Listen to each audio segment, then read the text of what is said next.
This is a Baseball Tonight podcast for Monday, February 23rd, 2026, and today will be better than yesterday. I'm Buster Olney. Taylor Schwenk is working in the Schwenk Studios. Taylor, you got big news right at the top of the show. Buster, if you are hearing my voice, you can also see me speaking these words out loud. We are on YouTube, baby. The uphill battle is over. Dolly is barged into the office to celebrate my dog.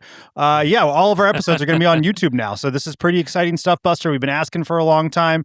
Our listeners have been asking for it. So please go on over to ESPN's MLB YouTube page, subscribe to the page. We'll have a playlist up there that you can also follow as well. This is big news for the show. Big news for the show. It's always big news if you can have Dolly in the show or in my house, Quinny. You'll be able to see them. You'll be able to see Taylor. I'm really excited about it. We are going to change up the structure a little bit with this new format, and we're going to go to what we're going to call the top of the first and introduce Tim Kurkjian and David Schoenfield, who cover baseball for ESPN. Guys, welcome. Well, thanks, Buster. Good to see you, Dave. Everybody good? YouTube, So we're actually on television now, is that right? That's kind of where we're headed there, Tim. Is that good? Way to Is get that Dave. Good for all of Dave, us? Do you have calluses from all the snow shoveling? Oh, it's snowing now, Buster. We're getting ready for the blizzard of all blizzards here in Connecticut, right? Right. Well, to the point that we were all supposed to see each other in person in Bristol this week. We're going to have a big baseball summit, but that was called off because of this massive storm. They were worried about people getting to Connecticut, moving around Connecticut, and being able actually to work. So I'm glad I at least get to see you guys on YouTube now. Why are we not in Florida or Arizona? That's my question, Buster. Yeah, that's coming later in the week. I think it is for you too, Tim, yes, right? I'm going on Thursday. I used to be Me too. I used to be the first guy to spring training. This year, I think I'm going to be the last. Buster and I are going to be the last. But going is all that matters. Doesn't matter when you get there. I'll be getting there to Arizona, then Florida at a perfect time. All right, so let's dive into the news. The number one item I have for today on my list, Gerrit Cole throwing in the Yankees camp on Saturday was clocked at 96.9 miles per hour. Dave, he's coming back from Tommy John surgery. They have said quietly that they're really optimistic about where he is, and he backed that up with how he looked on the mound the other day.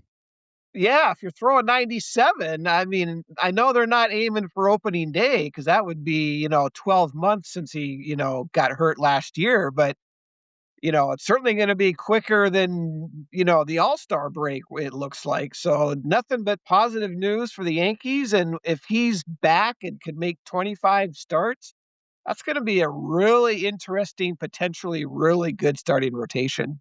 I'm hearing like the end of May, sometime in June, Tim, and man, when you look at the Yankees rotation, they get Gerrit Cole back, they get Carlos Rodon back in the first 2.5 months. By the time we get to midseason, that will be an impressive group. Yeah, I mean, I keep seeing how people think, oh, the Yankees aren't going to win or whatever. They won 94 games last year without Gerrit Cole. They're going to get him back. Cam Schlittler's going to be there for the entire season. Luis Gil is going to be there for at least much more than he was last year.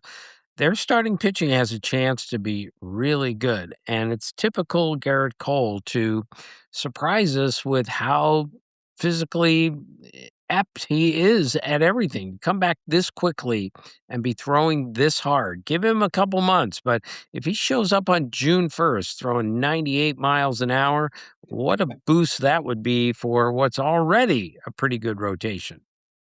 Yeah, one of those guys who maybe, one of the Yankee fans, if we want to call him that, who was a little concerned about the moves they weren't making early in the offseason was Aaron Judge. He talked to reporters about that the other day, and eventually the Yankees did sign his friend Cody Bellinger, who he really wanted back. I actually think that Brian Cashman's explanation, Dave, was very reasonable when he said, look, people have said we haven't done anything. When you compare the Yankees to where they were a year ago, okay, Ben Rice, to me, is one of these guys. He could be an impact player this year. This could be the emergence of Ben Rice as a player. Austin Wells was a really good catcher last year, struggled offensively. Wouldn't shock me if he took a big step forward offensively. And and Cam Schlittler, Tim mentioned. Yep. And on top of that, you got David Bednar as your closer at the beginning of the year. They got a couple of pitching prospects coming up who are really exciting. I thought that Brian's explanation was actually pretty reasonable about, where they feel like they are. And on top of it, let's put the cherry on top. I feel like at shortstop, they can't be any worse than they were last year. They're going to be better because it feels like they've kind of opened up that position a little bit. Yeah, well, if you look through that roster, what I see is arguably the deepest team in baseball.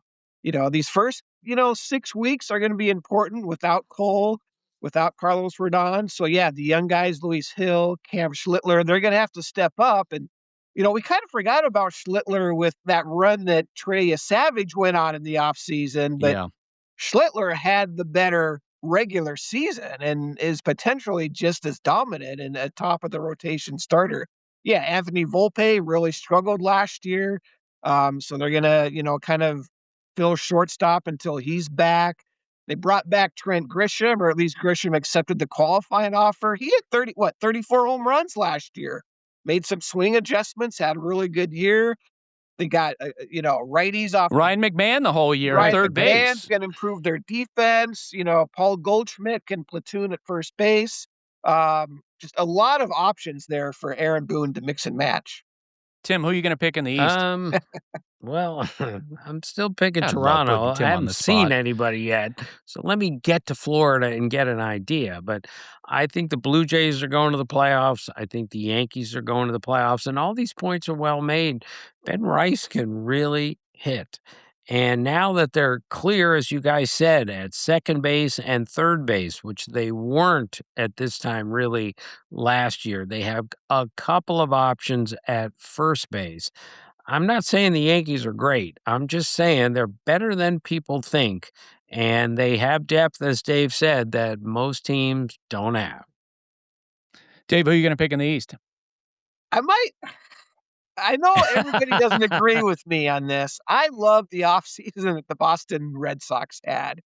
And I know they're not going to be the consensus favorite. You got to line them up behind Toronto and the Yankees, but I might go with the Red Sox. I love their outfield, all four of those young guys. I like the trade for Caleb Durbin. When they didn't sign Bregman, Durbin had a really good rookie year for the Brewers.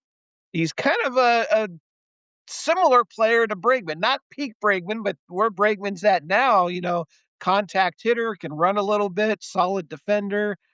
Sonny Gray, they picked up some right-handed power and Wilson Contreras. I might pick the Red Sox. Okay, you would be the outlier Yeah. for sure. Tim? Buster, I'm still picking the Blue Jays, but I'll never forget this time last year. I was talking to Pat Murphy with the Brewers, and he just looked at me without me even asking. And he said, I love that Durbin kid at third. I love the way he plays the game. And even though he didn't break camp with the team as the everyday third baseman, he came up. I know the manager loves those guys who really understand what the game is about. I think Durbin really helps the Red Sox to fill a gap left by Bregman, and I like the Red Sox a lot. I think 3 teams from the East are going to the playoffs, and I wouldn't be shocked if the Yankees, Blue Jays, and Red Sox all made it. All right, the number 2 topic on the board tonight, the shortstops. I'm in the midst of doing the top 10 at each position for ESPN.com, and I'm finishing up my shortstop ranking, and guys, oh my God. I mean, this position is so loaded. I'm looking at it, like Mason Wynn, who is arguably the second best defensive shortstop in baseball last year. He's not in it. Jacob Wilson, who had a great season last year for the A's, he's in it, but he's more at the back end. Trevor Story, Andres Jimenez just won a World Series with the Blue Jays. They are not in it. And the depth in the position is such that shortstop to me is becoming like quarterback in the NFL, where it's pretty clear to me that teams are now saying you have to have a high-impact guy at the position. Tim, it's not like when you and I were kids and you had a Mark Belanger, you had a Buddy Harrelson choking up on the bat. You were talking about Burt Campaneris before we got started. And it's not only the top 10 that we have now or top 20 shortstops, but look at the wave of shortstops: Connor Griffin, Kevin McGonigal, Cole Emerson. The shortstop the DA's picked up in the Mason Miller trade, Leo DeVries, George Lombard in the Yankees organization. It's crazy how deep this position is, Tim. Yeah, I got what I thought was Bert Campaneris's autograph in the late '60s at the Shoreham Hotel in DC. I was like 9 years old, and I went up to the person I thought was Bert Campaneris, and I said, "Can I have your autograph at the hotel?" And he said, "Well, I'm not a baseball player, but I'll sign your book."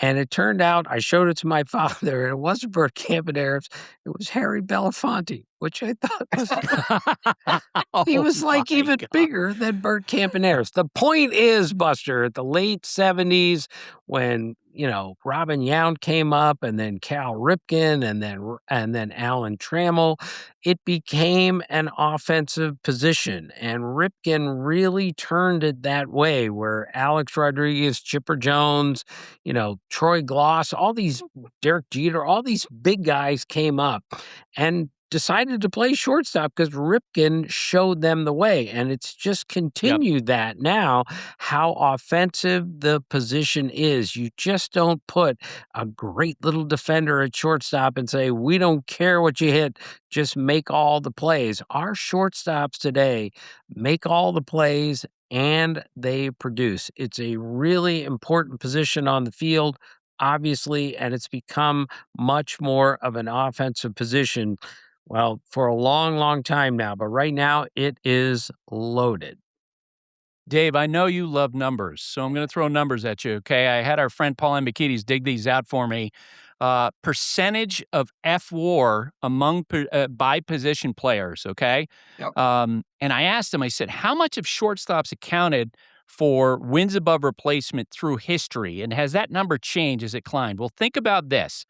In 1925, shortstops accounted for 9.7% of offense, right? Last year, 18.4%. So it's almost doubled. Yeah. When we had the holy trinity of shortstops, Nomar Garciaparra and Derek Jeter and Alex Rodriguez, we looked at that as extraordinary because they were outliers. Well, now the outliers are guys like Nick Allen, playing with the Braves last year, who was a great defensive player, but he didn't hit well enough. So the Braves at the end of the year just said, nope, we can't live with that. We got to go get up more offense from our position. Well, here, I have a follow-up piece I'm working on, kind of a follow-up to your rankings that delves a little bit with some of those numbers you just laid out from Paul. But here's a stat. Last year, shortstops had a higher OPS than third basemen. Now, throughout baseball history, that's unfathomable that shortstops were better hitters than third basemen.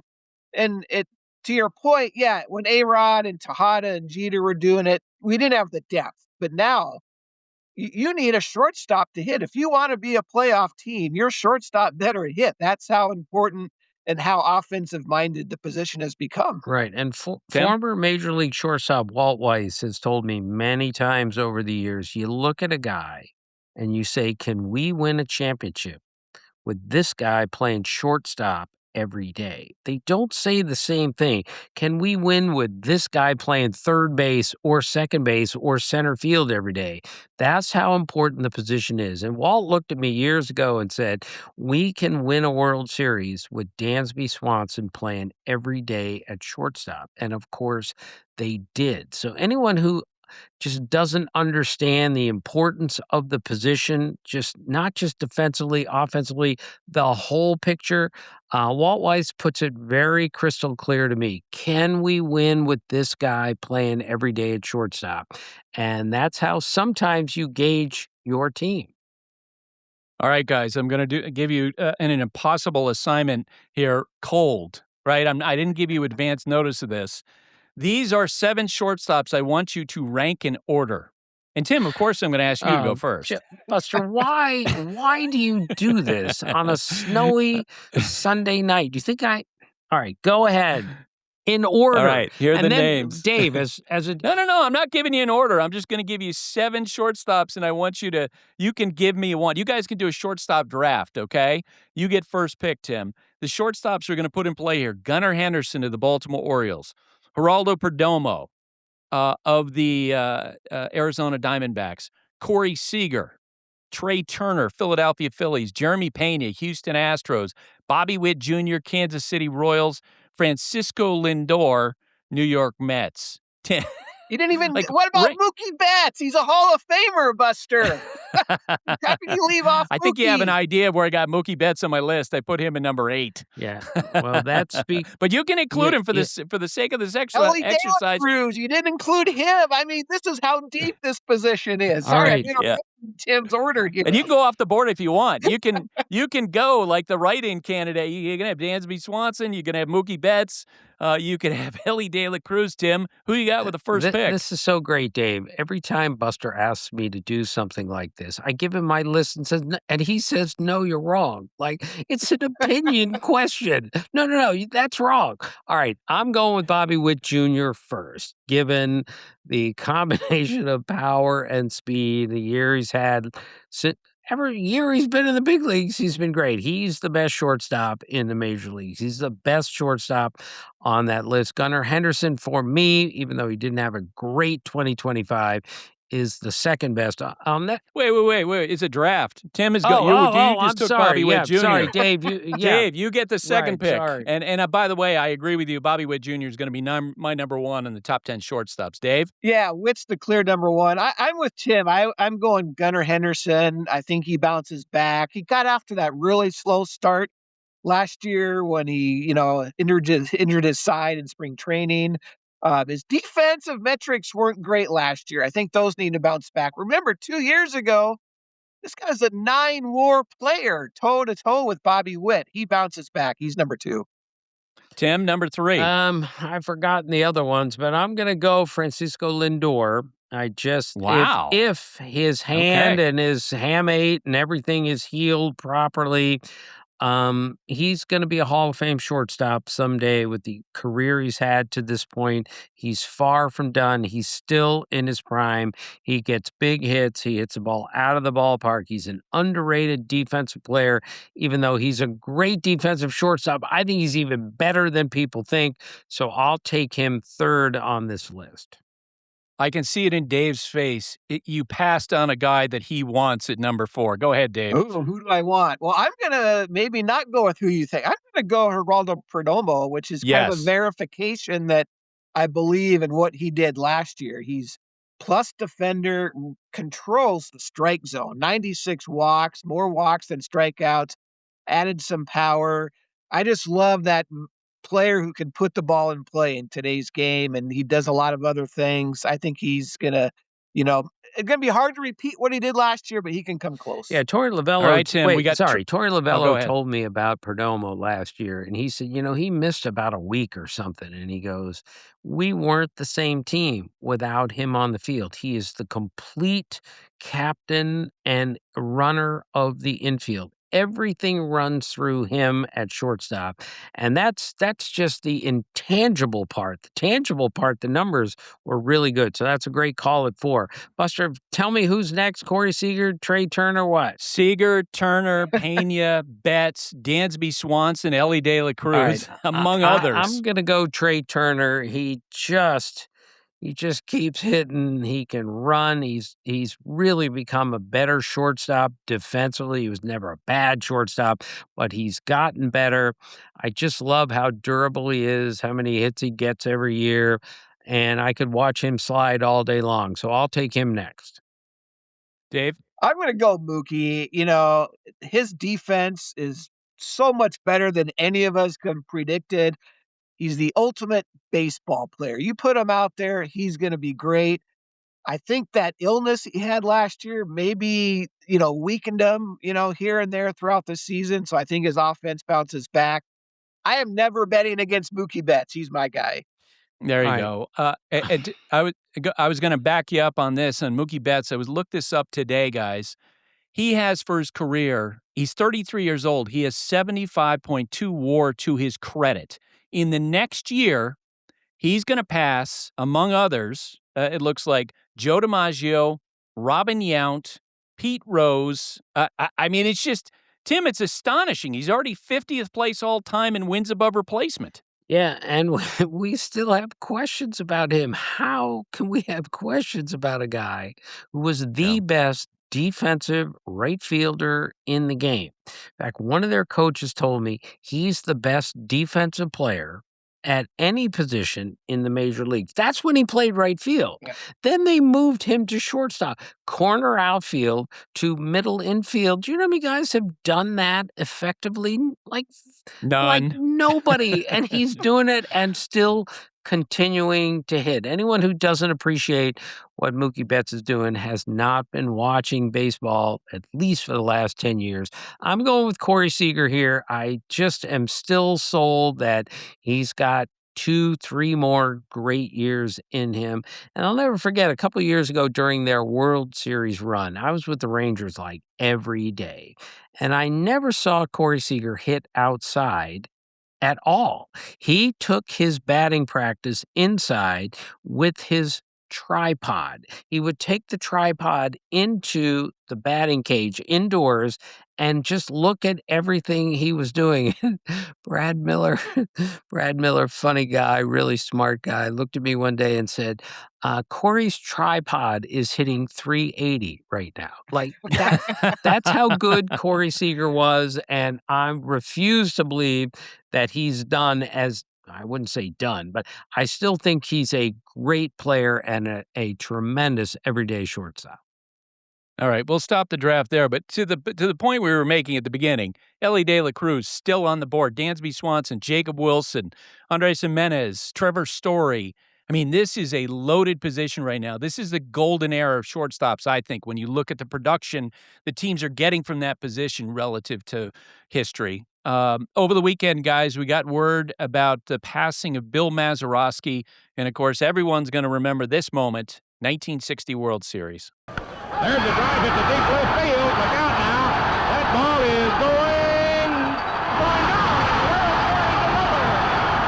Mazeroski hits it over the left field fence for a home run, and the Pirates win it 10-9 and win the World Series. 10, that's a top 10 moment in baseball history, yes? Yes, I think it's the biggest home run in Major League history. Now, we have to separate it from Hank Aaron passing Babe Ruth because of everything else that went into that story. But to me, it's the biggest home run ever hit in the history of the sport, given that it's the only walk-off home run to win a Game 7 of the World Series. You know, Joe Carter's, of course, came in Game 6.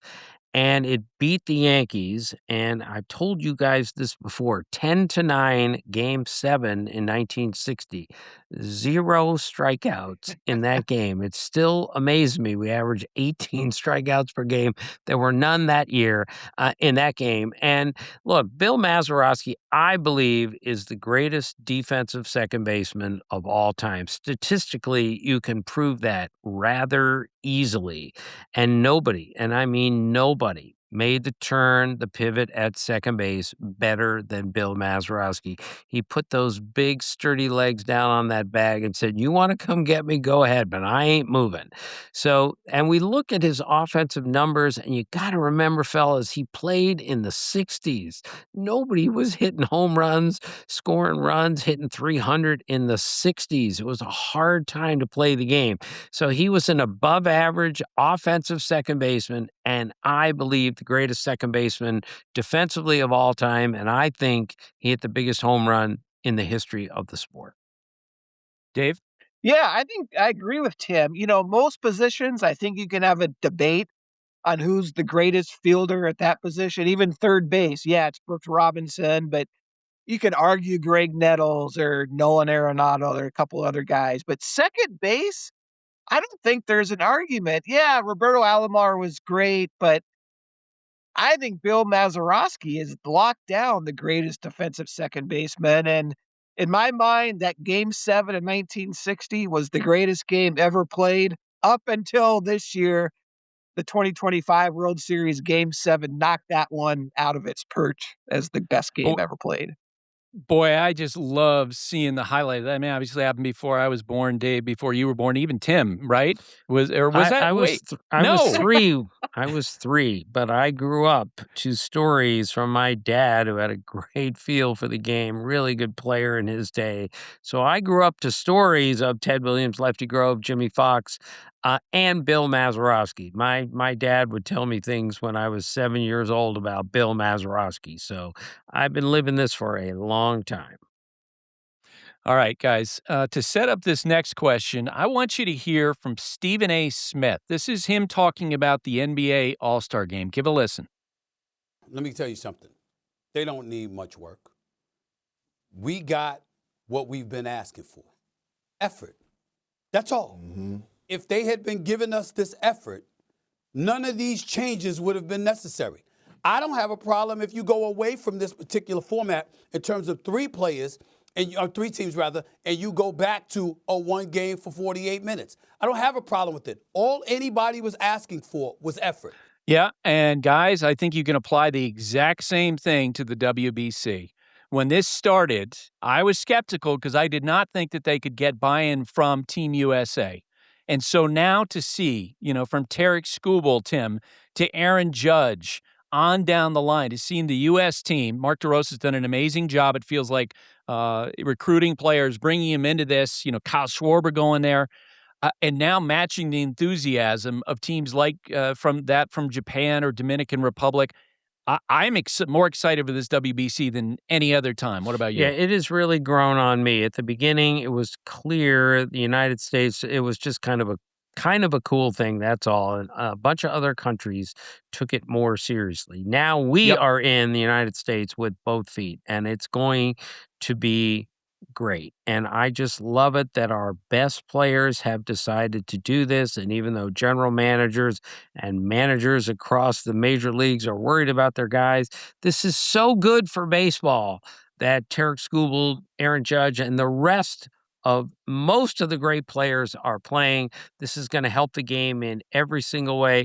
The last time I did, the last WBC, fellas, I left the ballpark in Arizona, and it was like a party going on in the street because of just the pride in your country, not just the United States, but every other country that was there. There was a party going on in the street. That's what we're looking for, is that kind of enthusiasm in baseball, and we're going to get it from virtually every country this year.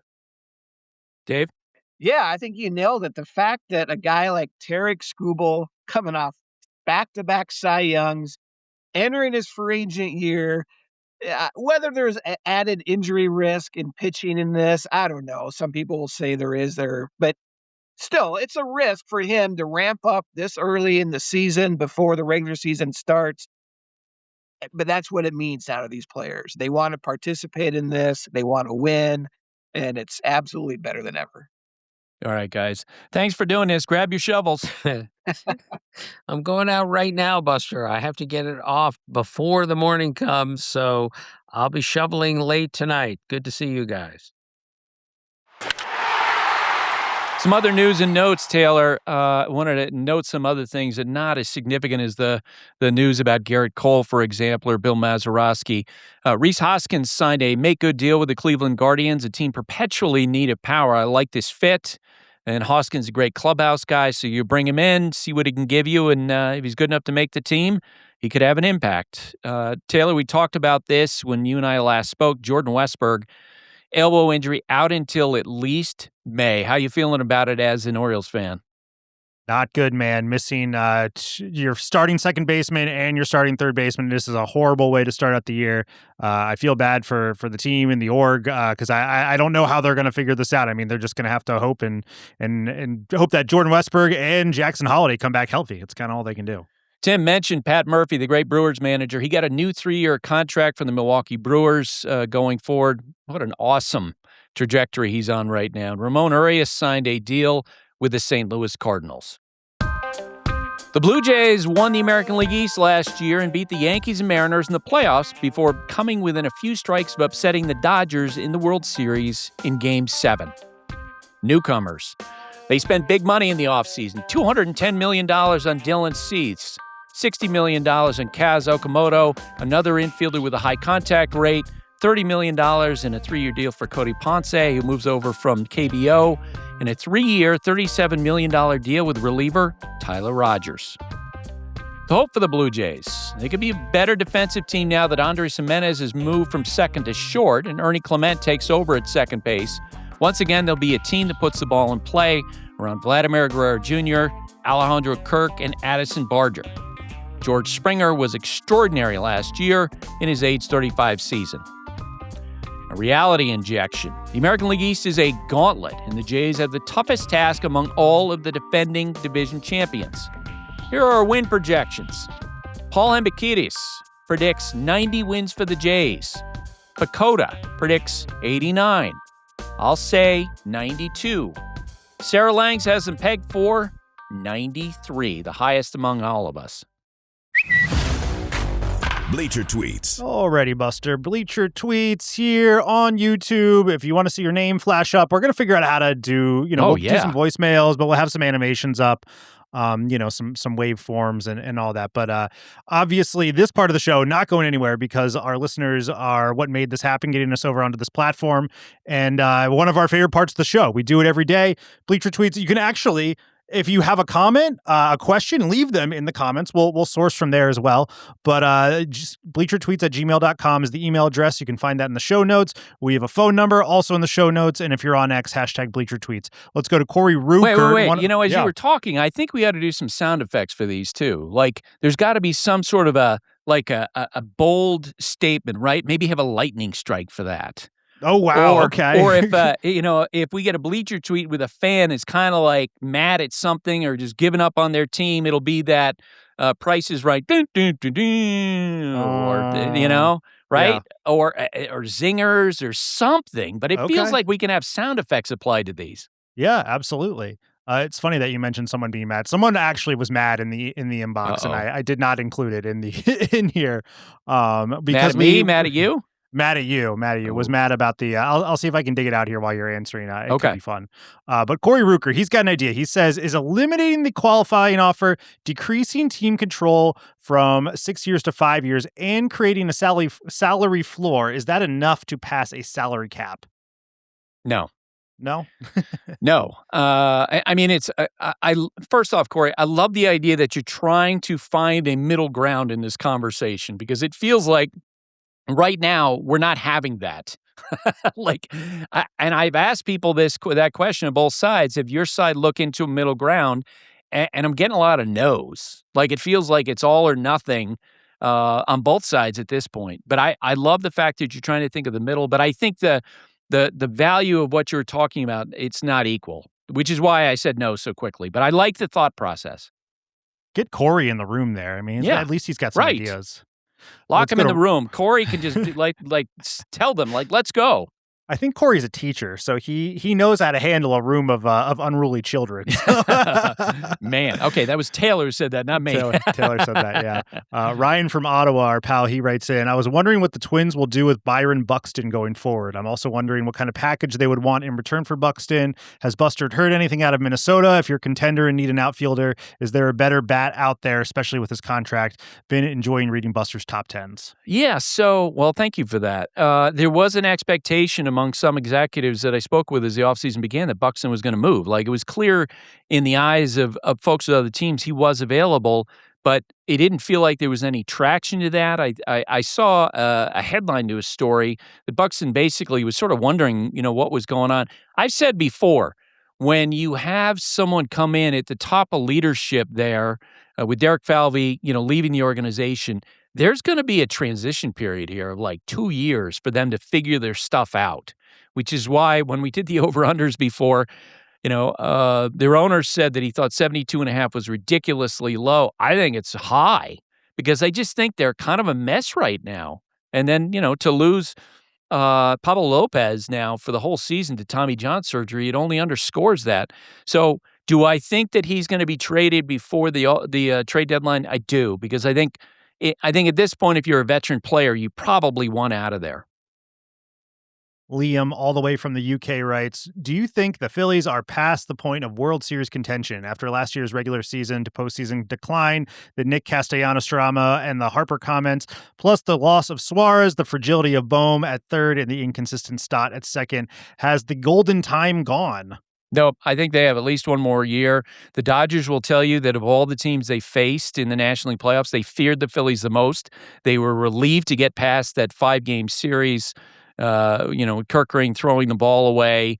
They were so scared to death about the idea of going to play a Game 5 in Philadelphia.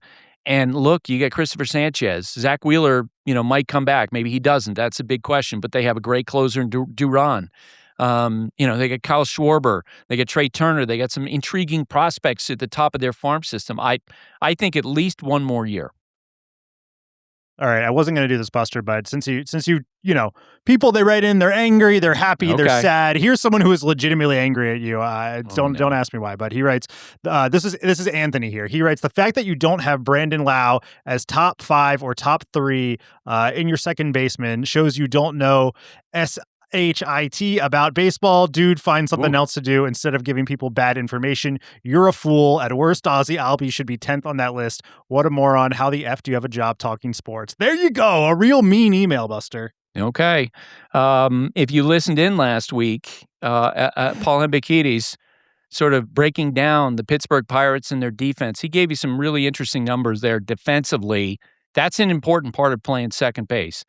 Lau's he's a really nice player, but you got to be able to play some defense, and those numbers suggest that he struggles. He's not very good at the plate either. He's very average. So okay, but I do appreciate you taking the time to write in. Of course, Anthony, thanks for listening. We don't encourage mean emails, but since we touched on it, I thought I'd read it here.